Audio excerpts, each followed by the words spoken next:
University student মানে কি আপনার কাছে একটা 4 বছর টাইম আছে।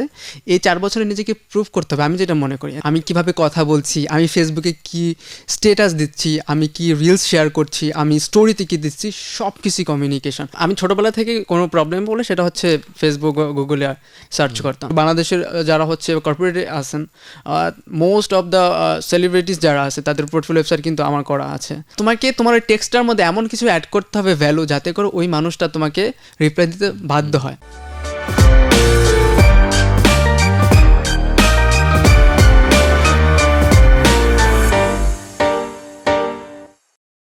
Assalamu alaikum everyone, it's Shifal Islam Robin from Department of Innovation and Entrepreneurship, and today I'm here to welcome you all in a program called Campus Life. And today we have an amazing guest who is none other than Asif Mollik ভাইয়া, যে কিনা তার communication লেভেলটাকে ভিন্ন একটা মাত্রায় রূপ দিয়েছে। তিনি বর্তমানে এখনও স্টুডেন্ট, কিন্তু তবুও তিনি বিভিন্ন ধরনের স্টার্টআপের সাথে কাজ করেছেন, সেই জায়গা থেকে নিজেও একটা স্টার্টআপে কাজ করছেন। সো ওভারঅল সে কীভাবে তার কমিউনিকেশন লেভেলটাকে কাজে লাগিয়ে নেটওয়ার্কিংটাকে স্প্রেড করে দারুণভাবে কাজ করে যাচ্ছে, দারুণভাবে এগিয়ে যাচ্ছে, তার গল্প আজকে শুনবো। সো আসসালামু আলাইকুম ভাইয়া, ওয়েলকাম করছি আপনাকে। ওয়ালাইকুম আসসালাম রবিন, কী অবস্থা, কেমন আছো? এই তো আলহামদুলিল্লাহ ভাইয়া, আপনার কি অবস্থা? এই তো আলহামদুলিল্লাহ, and thank you so much campus রেডিওকে এরকম একটি সুন্দর পরিবেশে আমাকে ইনভাইট করার জন্য। So it's my pleasure to have you here. যাই হোক ভাই, প্রথমেই আমি আপনার কাছে জানতে চাই যে আপনি তো এখনও পড়ালেখা করছেন, বাট এই অবস্থাতেই কিভাবে আপনি এতগুলো স্টার্টআপের সাথে কাজ করেছেন এবং সেই জায়গা থেকে নিজেও একটা স্টার্টআপ ক্রিয়েট করেছেন? এটা শুরু হয় আমি যখন স্টুডেন্ট অবস্থা থাকি স্কুলে আমাদের প্রত্যন্ত অঞ্চল, লাইক ওই রকমও না, আবার মির্জাপুর সরকারি কলেজে আমি পড়াশোনা করতাম। আমি যখন ক্লাস 7 বা 8-এ থাকতাম, তখন আমি খুবই স্ট্রাগল করতাম আমাদের বইয়ের পাঠ্যপুস্তকের পড়াশোনা নিয়ে। কারণ আমি একটা জিনিস খেয়াল করলাম, আমি ছোটোবেলা থেকে কোনো প্রবলেম বলে সেটা হচ্ছে ফেসবুক গুগলে সার্চ করতাম। তো সেই সময়টাতে আমি ফিজিক্সের একটা টপিক নিয়ে খুবই স্ট্রাগল করছিলাম। সেই সময়টাতে আমি সার্চ করে একটা কন্টেন্ট পাই, এবং সেই কন্টেন্ট থেকে আমি দেখি যে আমাদের লাস্ট 15 দিনে একটা টপিকে জাস্ট 15 দিন ধরে একটা টপিক পড়াচ্ছে, বাট তারপরে মাথার উপর দিয়ে যাচ্ছে, আর আমি জাস্ট ওই 15 মিনিটের একটা ভিডিওতে ইলেকট্রনিক বিন্যাসটা শিখে ফেলছিলাম। তখন থেকে ইচ্ছা হয়েছিল যে এমন একটা লার্নিং প্ল্যাটফর্ম করা যায় যেখানে বাচ্চারা খুব সুন্দরভাবে সন্ধ্যার পর বাতি জ্বালিয়ে দিয়ে তার বই পুস্তকগুলো সামনে নিয়ে সুন্দরভাবে মোবাইলটা হাতে নিয়ে তার পড়াশোনা সব কিছু কমপ্লিট করে ফেলবে। তো সেই ইচ্ছা থেকে একটা এডটেক প্ল্যাটফর্ম করা, এটা হচ্ছে 12 টিউটোরিয়াল স্কুল, 2019-এ ফাউন্ড করা হয়। তো সেখান থেকে আমার স্টার্টআপ জার্নিটা শুরু। আর এখন তুমি যে প্রশ্নটা করলে যে কীভাবে এতগুলো স্টার্টআপের সাথে কানেকশন হলো, কারণ আমার স্কুল তো আমাকে এরকম জিনিসগুলো শেখায় না, আমাকে স্টার্টআপ শেখায় না, কারণ স্কুলে আমাদের স্টার্টআপ শেখায় না, আমাদেরকে কমিউনিকেশন নিয়ে আলোচনা করা হয় না, নেটওয়ার্কিং নিয়ে আলোচনা করা হয় না। বাট আমি এই জিনিসটা কেমনে করলাম, সেটা হচ্ছে যে আমি ছোটোবেলা থেকেই কোনো প্রবলেম ফেস করলে ইন্টারনেটে সার্চ করতাম। তো ইন্টারনেট সার্চ করার ফলে আমি বিভিন্ন ধরনের কন্টেন্ট পাইতাম। তো ওই 2019-এ যখন আমি আমার স্টার্টআপ শুরু করি, তখন দেখা যাইতেছে যে আমার ভিডিও এডিট করতে প্রয়োজন হচ্ছে, কারণ আমি তো স্টুডেন্ট, আমি চাইলে মানুষ হায়ার করতে পারবো না, আমি চাইলে কাউকে টাকাও দিতে পারবো না, কারণ আমার কাছে ফান্ডিংও নাই। তো আমি নিজেই ভিডিও এডিটিং শিখলাম, নিজেই ভিডিও রেকর্ড করা শুরু করলাম, নিজেই 1 থেকে 12 পর্যন্ত আমাদের এনসিটিভি যে বই আছে, আমাদের প্রায় 300-র মতো কন্টেন্ট ইউটিউবে আছে, ইউটিউবে সার্চ করলে পাওয়া যাবে। তো এই একটা স্টার্টআপ যখন আমি শুরু করলাম, তখন দেখলাম যে ইনস্ট্রাক্টর প্রয়োজন, আমি নিজে ইনস্ট্রাক্টর হয়ে গেলাম, আমি নিজেই ক্লাস নেওয়া শুরু করলাম, আমি নিজে ভিডিও এডিটিং করতেছি, আবার নিজে আপলোড করতেছি, নিজে মার্কেটিংয়ে কাজ করতেছি। তো এরকম করতে করতে দেখা গেল যে আমি অনেকগুলো স্কিল আমার গেইন হয়ে গেল, আমি ওয়েবসাইটও বানানো শিখে ফেললাম। তো এখন আমি পোর্টফোলিও ওয়েবসাইটগুলো, বাংলাদেশের যারা কর্পোরেটে আছেন, মোস্ট অফ দ্য সেলিব্রিটিস যারা আছে তাদের পোর্টফোলিও ওয়েবসাইট কিন্তু আমার করা আছে। তো এটা কেমন হয়েছে যে আমার স্টার্টআপটা শুরুর টাইমটাতে আমার যা যা প্রয়োজন হইতো, ধরো video editing, animation, graphics design, তারপরে এই ওয়েবসাইট বানানো, এই সব কিছু আমি তো হায়ার করতে পারতেছি না, আমি সব কিছু নিজে নিজে ইউটিউব দেখে শিখে ফেলতাম।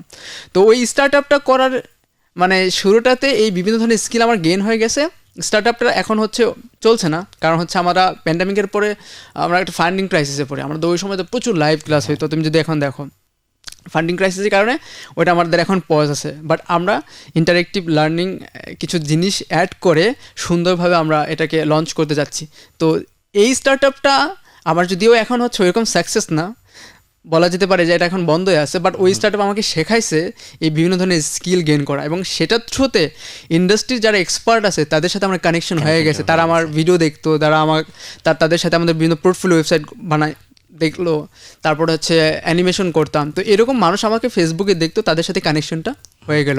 তো এই যে আমি নিজের স্টার্ট আপ করলাম, তখন হচ্ছে বিভিন্ন ধরনের বাংলাদেশে যারা আছেন তারা নিজেদের স্টার্ট আপ শুরু করলো, তখন আমি আমার এই পোর্টফোলিওটাকে কাজে লাগে তাদের স্টার্ট আপের কোর টিম মেম্বার হয়ে গেলাম। এইভাবে অনেক মানুষের সাথে, বাংলাদেশে এখন লার্জেস্ট অনলাইন এডুকেশনাল প্ল্যাটফর্ম রয়েছে 10 মিনিট স্কুল, তারপর বাংলাদেশের প্রথম ভিডিও শেয়ারিং প্ল্যাটফর্ম বেবি টিভির কথা যদি বলি, আমি বেবি টিভির সাথে হেড অফ অ্যানিমেটর হিসেবে ছিলাম, এবং আরও অনেক অসংখ্য স্টার্ট আপের সাথে কাজ করার অভিজ্ঞতা হয়েছে। এটা কেন হইলো বা কীভাবে হলো, সেটা হচ্ছে যে এই যে আমার স্কিলগুলো ছিল, সেই স্কিলগুলো দিয়ে আমার একটা পোর্টফোলিও ক্রিয়েট হয়েছে। পোর্টফোলিওর মাধ্যমে আমার বিভিন্ন মানুষের সাথে নেটওয়ার্কিং হয়ে গেল, তখন বিভিন্ন ইন্ডাস্ট্রি এক্সপার্ট বলো বা হচ্ছে বিভিন্ন ধরনের স্টার্ট আপের সাথে কাজ করার সুযোগ হচ্ছে। ওকে ভাই, দ্যাটস রিয়েলি গ্রেট। আচ্ছা, আমি যেটা আসলে বলতে চাই যে আমাদের অনেকের ক্ষেত্রে এমন কি হয়, নেটওয়ার্কিংয়ের ক্ষেত্রে আমরা অ্যাপ্রোচটা অনেক সময় ঠিক মতো করতে পারি না। একটা কথা আছে যে এলিভেটর পিস, যে কত কম সময়ের মধ্যে আমার যেই পার্সনটা আছে তার কাছে আমি নিজেকে প্রেজেন্ট করতে পারছি, এবং তার মাধ্যমে মানে সে আমাকে অনেক দিন মনেও রাখবে বা সে আমাকে স্মরণ রাখবে, যেটা বলা যেতে পারে। তো অ্যাপ্রোচটা আমরা অনেক সময় প্রপারলি করতে পারি না। সো এক্ষেত্রে আপনার অ্যাপ্রোচটা আসলে কেমন হয়? আমি দেখেছি আপনার প্রোফাইল যখন আমি চেক করেছি তখন দেখেছি আপনি আইমান সাদিক ভাই, মুনজারিন শহীদ, সবার সাথে আপনার একটা কমিউনিকেশন আছে। এই কমিউনিকেশনটা আপনি কিভাবে বিল্ড আপ করেন বা অ্যাপ্রোচটা আসলে কেমন থাকে?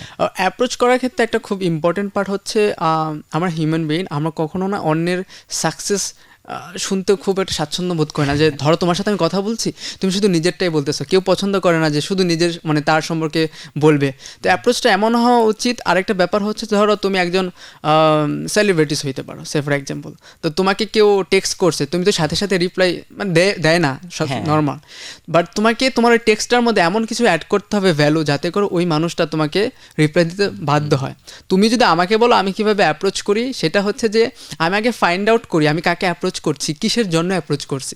সে ফর এক্সাম্পল হচ্ছে আমি এডটেক নিয়ে কাজ করতেছি, আমি চাই এডটেক নিয়ে যিনি কাজ করতেছেন তার সেখানে ধরো আমি হচ্ছে যুক্ত হতে চাচ্ছি। তো তখন আমি তাকে এমনভাবে টেক্সটটা আমার বডিটা সাজাবো যে hi I am Asif Mallick, আমি আমার পরিচয়টা সেখানে শর্ট করে দিয়ে দেবো, আমি আসিফ মল্লিক, আমি কি করছি গত 5 বছর বা 3 বছর ধরে আমি এই কাজ করতেছি, এই হচ্ছে তার লিঙ্ক পোর্টফোলিও, আমি আপনার সাথে এই পার্টটাতে যুক্ত হতে চাই। খুব সুন্দরভাবে এই টেক্সটটা আমি যখন তাকে সেন্ড করে দেবো, সেই মানুষটার সাথে কিন্তু আমার এর আগে কখনো কথাই হয় না, সে আমাকে জানেও না আমি কি।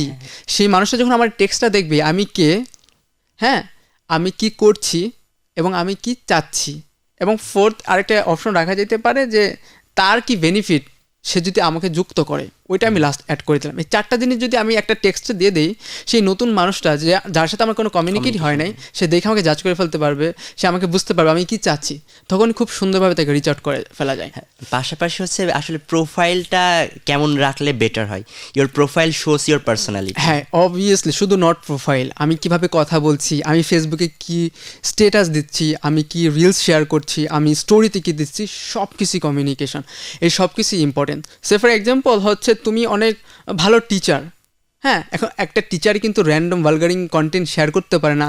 একটা টিচার হচ্ছে রেস্টুরেন্টে অনেকগুলো মেয়েদের সাথে মানে খেতে গেছে, ওটা কিন্তু স্টোরি দিতে পারে, কারণ তার অনেক ফলোয়ার্স আছে, তার স্টুডেন্টরা আছে। তো একটা টিচার চাইলে অনেক কিছু করতে পারে, নট অনলি আমি টিচারের কথা বলছি, আমি যেহেতু আমি নিজে পড়াইতাম, তো সেই ব্যাপারটা থেকে তো আমি যখন স্টোরিতে কোনো কিছু দেবো, সেটা আমার পার্সোনালিটির সাথে যায় কি না, আমি যে প্রফেশনে আছি বা আমি যা করতেছি সেটার সাথে অ্যালাইন করে কি না। আমার প্রোফাইলে কোনো একটা মানুষ যখন ভিজিট করবে, সে আমার প্রোফাইলে এসে যেন আমাকে জাজ করে ফেলতে পারে যে আমি কোন লেভেলে আছি বা কোথায় আছি। তো আপনি যে প্রফেশনেই থাকেন না কেন, আমরা অনেক সময় মনে করি আমার তো ফেসবুক, আমি ফেসবুকে যা মনে তাই করতে পারি, না, এটা হয় না, এমনটাও করা যাবে না। কারণ আপনি যেটা করেন, যেটা নিয়ে থাকেন, সেই জিনিসটা খুব সুন্দরভাবে গুছিয়ে ফেলতে হবে। আরেকটা ব্যাপার হচ্ছে প্রোফাইলের বায়ো আছে, বায়ো সেকশনে আপনি খুব শর্টলি আপনার সম্পর্কে জানিয়ে দিতে পারলেন, আপনি যে কাজগুলো করতেছেন সেই সুন্দর সুন্দর জিনিসগুলো সেই প্রোফাইলে আপনি শেয়ার করে দিতে পারেন। এতে করে কি হয়, যখন নতুন মানুষ আসে তখন আপনার সম্পর্কে জাজ করতে পারবে খুব সহজে, ইজিলি, এবং নতুন কানেকশনও সৃষ্টি হবে। আরেকটা স্টোরি বলি, স্টোরি এরকম যে আমি প্রচুর পোর্টফোলিও ওয়েবসাইট করেছি, তো সেইখানে দেখেছি যে প্রত্যেকটা কর্পোরেটে যারা আছে, ধরো ডিজিটাল মার্কেটার, এসইও এক্সপার্ট, এই যারাই আছে না কেন, তাদের যখন আমরা পোর্টফোলিও ওয়েবসাইটটা করি, আমি কীভাবে করি, আমি তাদের কাছ থেকে কিন্তু বেশি কিছু নেই না, একজন আমাকে নক করছে, ভাইয়া আমার একটা পোর্টফোলিও ওয়েবসাইট লাগবে। তখন আমি কী করি, তার লিঙ্কডিন অ্যাকাউন্টটা নিই, লিঙ্কডিন অ্যাকাউন্টটা নিয়ে আমি সেটা দিয়ে রিচার্জ করে তাকে একটা সুন্দর ওয়েবসাইট আমি ডেলিভারি করে দিই। তার কিন্তু কোনো কন্টেন্ট দিতে হয় না, আমি তার লিঙ্কডিনটা দেখেই জাজ করে ফেলতে পারি যে তিনি কোন ইন্ডাস্ট্রির আছে, কী কী তার সাথে অ্যাড করতে হবে। এই একটা লিঙ্কডিন অ্যাকাউন্ট খুব সুন্দরভাবে অর্গানাইজ আছে বলে কিন্তু আমি এটা করতে পারছি, আমি তার সম্পর্কে ডেটা পাচ্ছি। ঠিক একই রকমভাবে এমন অনেক মানুষ আছে যারা হয়তো আপনাকে দূর থেকে ফলো করতেছে, আপনার ফেসবুকে আপনার কন্টেন্ট দেখে, বাট কখনো আপনার সাথে কথা বলে না। তারা কিন্তু আপনাকে প্রতিদিন ফলো করতেছে, আপনি কী করতেছেন, তারা আপনাকে জাজ করতে পারবে আপনার কন্টেন্ট দেখে। এই জন্য আমি ফেসবুকে যাই পোস্ট করি, স্ট্যাটাস যাই দেই, আমি যে রিলসই শেয়ার করি, যে স্টোরি দিই, সব কিছুর সাথে আমার প্রফেশন বলি বা আমার পার্সোনালিটি অ্যালাইন করে সুন্দরভাবে এগুলো অর্গানাইজ করতে হবে। আচ্ছা, বুঝতে পেরেছি। আপনার কথা শুনে আমার নেটওয়ার্কিংয়ের কিছু কথা মনে পড়লো, আমি এক্সপিরিয়েন্সটা একটু শেয়ার করি। আমার এসএসসি ছিল 2020 সালে। তো আমার এসএসসি এক্সাম দেওয়ার পরে প্রায় এক সপ্তাহ পরে আসলে কোভিড চলে আসে, যার ফলে কিনা আমি কোথাও ঘুরতেও যেতে পারি না, মানে কিছুই করতে পারিনি তেমন। তো ওই মুহূর্তে আমার হচ্ছে একটা অ্যান্ড্রয়েড ফোন প্রথম আমার পার্সোনাল ইউজ করা শুরু করি। তো এক এক করে বিভিন্ন ধরনের, আমার আবার খুব প্যাশন ছিল যে আমার মানুষের সাথে পরিচিত হতে আমার খুব ভালো লাগে। নতুন নতুন মানুষের সাথে পরিচিত হচ্ছি, তাদের কথা শুনছি বা তাদের থেকে যে ইন্টারেস্টিং স্টোরি আছে সেগুলো নিজে ক্যাপচার করতে আমার বেশ ভালো লাগে। তো আমি করতাম কি, কোভিডের টাইমে আমি অনেক সময় সোশ্যাল মিডিয়াতে স্পেন্ড করতাম বলা যায়। সো এবং করতাম মানে বিভিন্ন ধরনের যে ভাইয়া বা আপুরা আছে যারা বিভিন্ন ইনস্টিটিউটে পড়ালেখা করছে, তাদের সাথে কমিউনিকেট করার ট্রাই করতাম। তো একটা পর্যায়ে দেখলাম যে আমার বিভিন্ন ধরনের ইউনিভার্সিটি, কলেজ যারা এই জায়গাতে যারা আছে তাদের সাথে আমার বেশ ভালো একটা কমিউনিকেশন হয়ে গেছে। এবং তারপরে আমার কাছে মনে হলো যে ভাইয়া, আপু বা জুনিয়র সবার সাথে তো কমিউনিকেশনটা হলো, এবার একটু টিচার্সদের সাথে নিজেকে কানেক্ট করার ট্রাই করি। তো ওই মোমেন্টে আমি প্রথমে বিভিন্ন নামি দামি যে শিক্ষা প্রতিষ্ঠানগুলো আছে ওইগুলোর ওয়েবসাইটে যেতাম। তো ওয়েবসাইটে যাওয়ার পরে তো আমার বেশি প্যাশন ছিল ইংলিশ ডিপার্টমেন্টটা অলওয়েজ। তো ইংলিশ ডিপার্টমেন্টে যেই টিচাররা থাকতো তাদের নামটা প্রথমে আমি কপি করতাম। তো কপি করার ফেসবুকে সার্চ করতাম। তখন লিঙ্কডিন অ্যাকাউন্ট ওইভাবে আসলে সাস্টেইন ছিল না, আমার সাস্টেইন করতো না। তো যাই হোক, তো সার্চ করার পরে আস্তে আস্তে টিচার্সদের যে ব্যাপারটা, আমি ইউনিভার্সিটির টিচারদের সাথে কানেক্ট করার ট্রাই করেছি, বাট ওনাদের যেই ডিটেলসটা আসলে ওয়েবসাইট থেকে পাওয়াটা অনেক ডিফিকাল্ট হয়ে যায় অনেক সময়, তখন আমি পেয়েছিলাম না। তো আস্তে আস্তে এভাবে আমি আমার টিচার্স পাশাপাশি যেই সিনিয়র ভাই আপুর আছে তাদের সাথে কমিউনিকেশনটা বিল্ড করেছি। এবং যে আপনি যেটা বলছিলেন অ্যাপ্রোচের কথা, তো অ্যাপ্রোচটা আমি এমনভাবে করতাম আমি এখনও আমি একজন সেলিব্রিটি কথার কথা, তাকে আমি রিকোয়েস্ট দিব, বাট রিকোয়েস্ট দিলেই কি সে কনফার্ম করবে? অবভিয়াসলি না। সে দেখবে যে আমি আসলে কি করি বা করছি না, আমার অ্যাপ্রোচটা কেমন। তো প্রথমের দিকে আমি সুন্দর করে একটা কমেন্ট করার ট্রাই করতাম। অনেক সময় তারা টেক্সটও ওইভাবে দেখে না, স্প্যামে চলে যায়। তো কমেন্ট করতাম, পাশাপাশি নিজের প্রোফাইলটাকে সেভাবে সাজিয়েছিলাম। দেন আস্তে আস্তে ট্রাই করেছি যে নেটওয়ার্কিংটা বাড়াতে, এবং সেই থ্রুতেও কিন্তু বলা যায় আপনার সাথে আমার নেটওয়ার্কিং হয়েছে, এবং এখন আপনার থেকেও আপনার জার্নি সম্পর্কে জানতে পারছি। সো যাই হোক ভাই, আমি এখন আসলে জানতে চাই যে আপনি যেহেতু নিজেও একটা স্টার্টআপ রান করছেন বা করেছেন, সো এই ক্ষেত্রে আসলে আমরা অনেকেই আছি যে আমরা নিজেরাও এই বিষয়ে নিজেদেরকে এনগেজ করতে চাই, but how to start actually? আমার কাছে যেটা মনে হয় যে স্টুডেন্ট অবস্থায় শুরু করে দেওয়া, how to startup at student, মানে স্টুডেন্ট অবস্থায় কীভাবে শুরু করে দেওয়া যায়, এটাই তো বড় ব্যাপার আমার মনে হয় যে শুরু করে দেওয়া কীভাবে। ধরো আমি যদি ইউনিভার্সিটি শেষ করে তারপরে শুরু করি, তখন কিন্তু আমরা যখন ইউনিভার্সিটি পড়াশোনা করতে যাই, আমাদের বাবা আমার একটা এক্সপেকটেশন থাকে যে আমার ছেলে পড়াশোনা করতেছে। এখন আমি ইউনিভার্সিটিতে 4 বছর আছি, আমি পড়াশোনা করি বা না করি সেটা কোনো মানে ব্যাপার না, বাট আমার বাবা মা জানে যে 4 বছর সে পড়াশোনা করতে, 4 বছর পরে কিছু একটা হবে।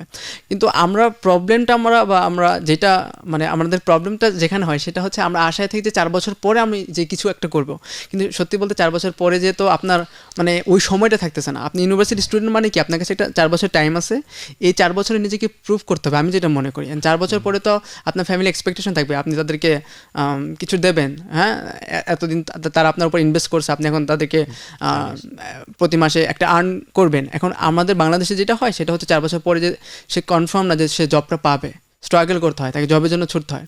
তো এই জন্য আমি মনে করি যে স্টার্টআপটা স্টুডেন্ট অবস্থায় শুরু করে দেওয়াটা বেটার। কেন বেটার? স্টার্টআপে আপনি 100% সাকসেস হবেন এমনটা নয়, স্টার্টআপে বেশিরভাগ ফেল হয়। কিন্তু আপনি যখন স্টুডেন্ট অবস্থায় শুরু করবেন, আমি সাজেস্ট করবো যে ক্লাস 9-10 থাকা অবস্থায় শুরু করে দেওয়া। যদি পসিবল হয়। কেন? কারণ আপনি যখন আগে শুরু করবেন তখন আপনি আগে ফেল করবেন, আর আগে ফেল করলে আবার নতুন করে আবার শুরু করতে পারবেন। আপনি যখন ওই 4 বছর পরে বা 3rd বা 4th সেমিস্টারে যে শুরু করবেন তখন কিন্তু আপনার কোনো ওয়ে থাকবে না, যখন আপনি ফেল করবেন আবার মোটিভেশন নিয়ে আবার শুরু করে, এটা হয় না। তাই এই জন্য যখন আমি আমার কথাই বলি, আমি যখন ক্লাস 10 তখন আমি শুরু করি, হ্যাঁ, এবং কলেজের ফার্স্ট ইয়ারে, তখন আমি কিন্তু এই যে ওটার কারণেই কিন্তু আমি এখন এত মানুষের সাথে কানেকশন, বা আমি এখন এটা করতে পারছি। কেন করতে পারছি? আমি যখন আগে শুরু না করতাম আমার ওই এক্সপিরিয়েন্সটা হইতো না। তো স্টুডেন্টদেরকে বলবো যে ফার্স্ট অফ অল তোমাকে মার্কেট রিসার্চ করতে হবে। So how to start up? Start up কীভাবে শুরু করা যায় এটা আমি স্টুডেন্টদের সাথে যদি একটু অ্যালাইন করে বলি, সেটা হচ্ছে যে আমার কাছে মনে যত তাড়াতাড়ি করে করে দেওয়া যায়, এবং স্টুডেন্ট অবস্থায় কীভাবে স্টার্ট আপ শুরু করে দেওয়া যায় এটার যদি উত্তর হয় তাহলে সেটা হবে যে যত তাড়াতাড়ি শুরু করে দেওয়া যায়।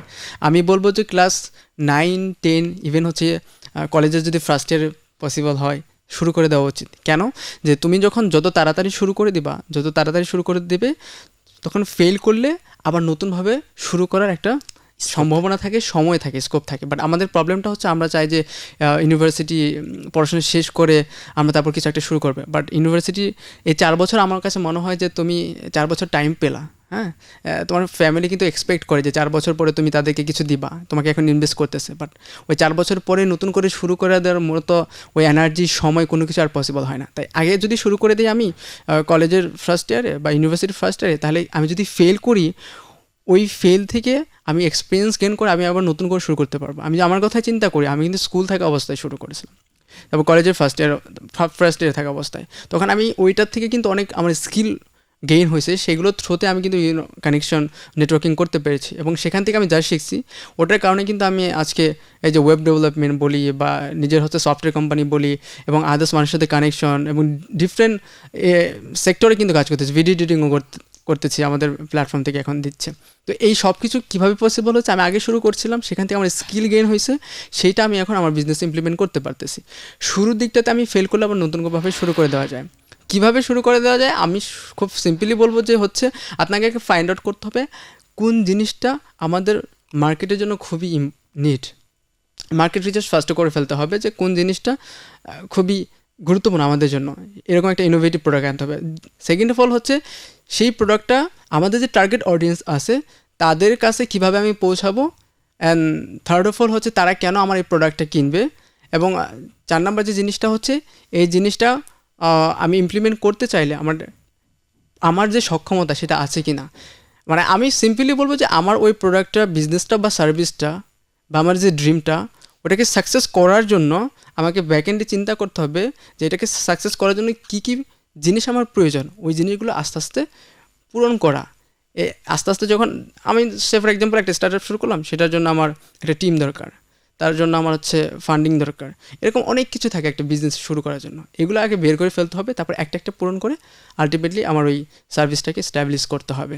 এইভাবে স্টুডেন্ট অবস্থায় আগে থেকে শুরু করে দেওয়াটা মানে ইম্পর্টেন্ট। সো আপনি বলছিলেন যে ফেইলারের কথা, আমি যদি প্রথম দিকে শুরু করি তাহলে ফেল করব, দেন আবার শিখবো। বাট যখন একদম পড়ালেখার শেষ পর্যায়ে চলে যায় তখন ফেল করলে আসলে ওই এনার্জিও থাকে না, আবার সময়টাও থাকে না। তো আমরা যত দ্রুত শুরু করব ততই the more will start first, the better it will be. আর আপনি যেহেতু বলছিলেন failure is the player of success, so ফেইলারের কথা যখন আসে অবশ্যই এখানে চ্যালেঞ্জেস, বিভিন্ন বিষয়গুলোও কানেক্টেড। বাট আপনি যেহেতু এটার এক্সপিরিয়েন্স গ্যাদার করেছেন, আপনি যদি আমাদের সাথে আপনার চ্যালেঞ্জেসগুলো একটু শেয়ার করতেন, কোন কোন ধরনের চ্যালেঞ্জগুলো আপনি ফেস করেছেন, তাহলে যারা নিউ কামার আছে বা নিউ বিগিনার আছে এই সেক্টরে কাজ করবে তাদের জন্য এটা অনেক ইজিয়ার হয়ে যাবে, তাদের ওয়েটা অনেক ইজি হবে। চ্যালেঞ্জেসের কথা যদি বলি, সেটা হচ্ছে আমি যেটা বললাম যে যত তাড়াতাড়ি সম্ভব শুরু করে দেওয়া। তো শুরু করার মুহূর্তে চ্যালেঞ্জের একটা ব্যাপার হচ্ছে যে বয়স কম থাকলে একটু পাত্তা কম পাওয়া যায়। পাত্তা কম বলতে হচ্ছে ধরুন ফর এক্সাম্পল আমি একটা ব্রিলিয়ান্ট আইডিয়া নিয়ে কোনো একটা মানুষের কাছে যাচ্ছি, হ্যাঁ আমার আইডিয়া ঠিক আছে, তারা খুব সুন্দর বলে আছে, ঠিক আছে ভেরি গুড, বাট হচ্ছে ওই যে অ্যাকচুয়াল যে জিনিসটা আমার যেটা নিড সেটা কিন্তু দেবে না, আমার ফান্ডিং দরকার। আমি এমনও হচ্ছে আমি অনেক জায়গায় অ্যাপ্রোচ করতেছি, আমি কিন্তু হয় নাই, অ্যাপ্রোচ হয় নাই। দেখা যাইতেছে তার আইডিয়া খুব দারুণ বলতেছে, বাট তারপরে যে অ্যাকচুয়ালি আমার যে ফান্ডিং এই ব্যাপারটা হচ্ছে না। স্ট্রাগলের জায়গায় আরেকটা ব্যাপার হচ্ছে, আমি তো এডুকেশন নিয়ে কাজ করতেছিলাম 1 থেকে 12 পর্যন্ত, এটা তো বিশাল অনেক কন্টেন্ট। আমরা চিন্তা করে দেখলাম যে 22,000-এর মতো কন্টেন্ট হয়, এখন সব কন্টেন্ট তো আমি একা করতে পারবো না, আমার অবশ্যই একটা টিম দরকার। তো টিম বিল্ডিংয়ের ক্ষেত্রে একটা স্ট্রাগল প্রয়োজন হয়েছিল। এটার স্ট্রাগল আরেকটা ব্যাপার বলি যে ধরেন আমি যখন অন্য স্টার্টআপে কাজ করেছি, সে ফর এক্সাম্পল লার্জেস্ট প্ল্যাটফর্ম যেটা বললাম, 10 মিনিটসগুলো একটা মজার ব্যাপার ছিল। ওই সময়টাতে আয়মান ভাইয়ের কথা যদি আমি চিন্তা করি যে আয়মান ভাই কীভাবে শুরু করে, আয়মান ভাইয়ের কিন্তু একটা ভালো বন্ধু ছিল কয়েকজন। আমার ভাইয়ের শামীম মুনতাসির ছিল, সাকিব বিন রশিদ ছিল, এই বন্ধুগুলো তাকে কিন্তু অনেক হেল্প করছে ওই সময়টাতে। হ্যাঁ, তারা ফ্রিলি তারা কন্টেন্ট করে দিচ্ছে, তার সাথে যাচ্ছে, শ্যুট করছে, তার ক্লাস নিচ্ছে। কিন্তু এবং আরেকটা মজার ব্যাপার হচ্ছে 10 এমএসে ওই সময়টাতে একটা বিশাল সংখ্যক মানুষ ফ্রিতেই কাজ করতো। ফ্রিতে বলতে হচ্ছে যে 10 এমএসে একটা টি শার্ট হলে তারা অনেক হ্যাপি হইতো। তাদের ইন্টারনালি কিন্তু একটা টিম ছিল, ভলেন্টিয়ারিং অ্যাম্বাসেডর টিম ছিল সারা বাংলাদেশে। এবং আমি নিজেও যেহেতু সেখানে ছিলাম, সেখানে দেখতাম যে কীভাবে তারা সুন্দরভাবে মানে কাজ করতেছে। হ্যাঁ, ভেতরে জাস্ট একটা টি শার্ট বা হচ্ছে একটা ছোটো মানে কোনো গিফটের জন্য তারা কাজ করতেছে। তো ওই সময়টাতে ভলেন্টিয়ারিং জিনিসটা ছিল। বাট আমাদের এখন মানুষ ফ্রিতে কাজ করতে চায় না, তারা সবাই চায় যে আমার কি বেনিফিটসটা আছে।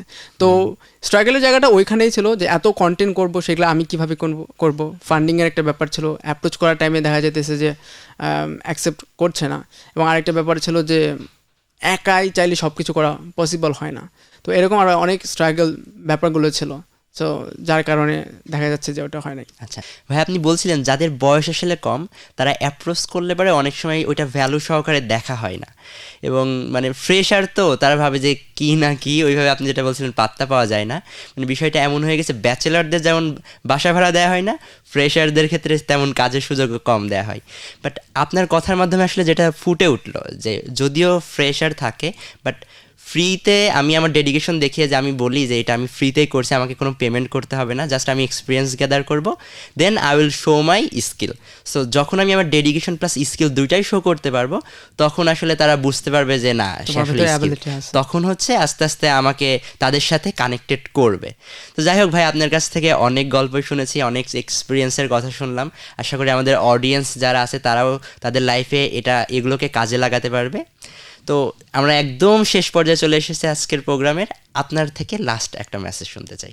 লাস্ট মেসেজ এটাই থাকবে ইয়াংদের জন্য, সেটা হচ্ছে একটা দেশকে এগিয়ে নিতে চাইলে সে দেশের ইয়াং জেনারেশন খুব ইম্পর্টেন্ট এবং সে দেশের শিক্ষা ব্যবস্থা খুব ইম্পর্টেন্ট। বাট আমাদের দেশের বাংলাদেশের কথা চিন্তা করলে বাংলাদেশের ইয়াং জেনারেশন অনেক ডিমোটিভেট থাকে এবং হচ্ছে অনেক বেশি তারা হচ্ছে লাইফ নিয়ে হতাশ। এবং হচ্ছে 2021-এর ডেইলি স্টার একটা তথ্য অনুযায়ী ছিল এরকম যে বাংলাদেশে 18 থেকে 35 বছর বয়সীদের মধ্যে মানসিক বিষণ্ণতার হার হচ্ছে 60%। এর মধ্যে 44% মানুষ তারা কখনো তাদের এই নিজেদের কথা হতাশার কথা শেয়ার করতে পারে না। তো এই ইয়াংরা যদি তারা মোটিভেটেড থাকে, তারা যদি এনার্জেটিক থাকে, তাইলে হচ্ছে ভালো কিছু করা পসিবল। এবং ইয়াংদের নিয়ে আমি একটু পার্সোনালি দেখেছি যে তাদের মধ্যে 4টা জিনিস দেখা যায়: ফাইন্যান্সিয়াল ক্রাইসিস দেখা যায়, ফ্যামিলি প্রবলেম দেখা যায়, আইডেন্টি ক্রাইসিস দেখা যায়, এবং 4 নম্বর যে জিনিসটা খুবই ইম্পর্টেন্ট, যেটা অনেকেই জানে না এবং শেয়ার করতে চান, সেটা হচ্ছে লাভ অ্যান্ড রিলেশনশিপ। এই 4টা জিনিসের ভেতর দিয়ে একটা স্টুডেন্ট যায়, হয়তো কেউ 2টার ভেতর দিয়ে, কেউ 1টার ভেতর দিয়ে, আবার কেউ 4টার ভেতর দিয়ে যায়। সো আমি বলবো ইয়াংদেরকে প্রচুর পরিমাণে মোটিভেট থাকতে হবে এবং শুরু করতে দিতে হবে, এবং তারা তাদের লাইফে যেটা হইতে চায় বা যেটা চায় সেটা হওয়ার জন্য যেটা করা প্রয়োজন সেগুলো নিজের মতো করে আস্তে আস্তে করে ফেলতে হবে। এবং হচ্ছে প্রচুর অপটিমিস্টিক থাকতে হবে, আশাবাদী থাকতে হবে, তাহলেই সে নিজে এগিয়ে যেতে পারবে এবং একই সাথে সে নিজে এগিয়ে গেলে আমাদের বাংলাদেশটা এগিয়ে যাবে। ওকে, থ্যাংক ইউ ভাই, আপনার থেকে অনেক জার্নি বা অনেক গল্প শুনলাম। আপনার এই বিষয়গুলো আমরা আশা করি আমাদের অডিয়েন্সরাও এই বিষয়গুলো নিজেদের মতো ক্যাপচার করতে পারবে এবং পাশাপাশি তাদের যে নেটওয়ার্কিংটা আছে সেটাও ডেভেলপ করতে পারবে এবং তারা নিজেদেরকেও স্কেল আপ করতে পারবে। ধন্যবাদ সবাইকে, দেখা হবে পরবর্তী কোনো এক এপিসোডে।